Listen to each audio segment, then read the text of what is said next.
विधवा का संघर्ष। दुनिया में बिना किसी कमाते पुरुष के जीवन बिताना कितना मुश्किल होता है, और खास करके किसी गृहिणी के लिए ये बात कुछ महीनों पहले ही विधवा हुई कमला से बेहतर कौन जान सकता था। कार एक्सीडेंट में पति की मृत्यु के बाद कमला पर तो जैसे दुखों का पहाड़ टूट पड़ा था। कमला को 2 बेटियां थी जिनका पालन पोषण और पढ़ाई की जिम्मेदारी अब पूरी तरह से उस पर आ चुकी थी। उसके पति की थोड़ी बहुत सेविंग्स थी जो कुछ ही महीनों में अब शून्य होने को आई थी। भगवान जैसे उसकी कड़ी परीक्षा लेने पर तुला था, क्योंकि ले देकर उसके पास एक ही कमाई का जरिया था जो थी उसकी गाय, पर अब वो भी बीमारी से मर चुकी थी।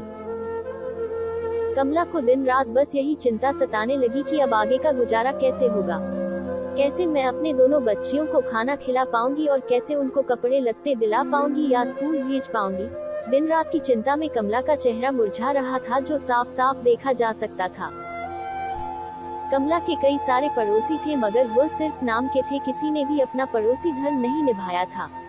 इनमें से एक पड़ोसी टीचर थे जो कमला की परिस्थिति से भलीभांति वाकिफ थे।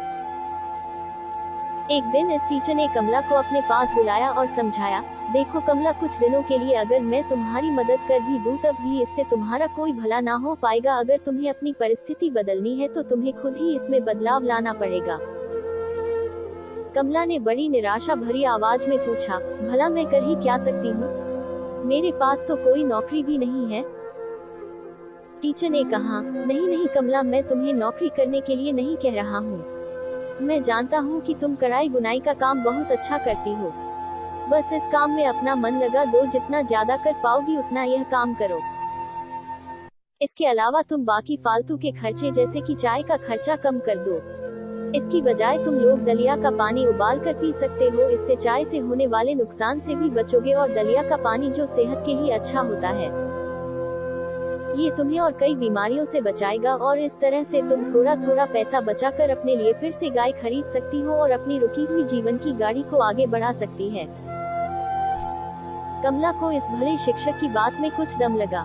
उसने वैसे ही किया जैसे इस टीचर ने उससे करने के लिए कहा था, और देखते ही देखते 1 साल बीत गया।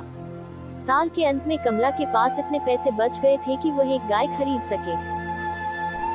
कहानी की सीख, दोस्तों, जिंदगी में सुख दुख उतार चढ़ाव आना बहुत ही सहज बात है।